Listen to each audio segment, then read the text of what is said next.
Google Forms, getting started. Blue, new, down to more, Google Forms.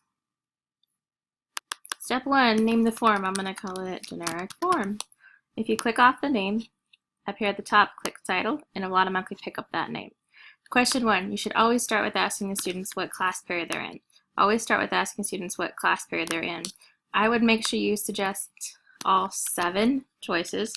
That way, if you're going to have different class periods at different times next year, you don't have to recreate every one of your forms. Every question should be required because, as my trainer first taught me, why ask a question if you don't want them to actually answer it. So every question should be required. At this point, you can either duplicate the question or come up here and add a new one.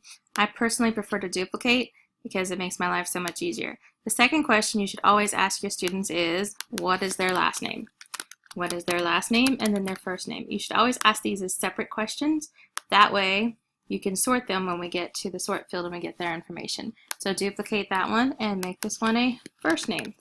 If you want a password on your quiz so students can't answer the questions before you're ready for them to, what you do is this thing called data validation. I'll show you more about that in a minute.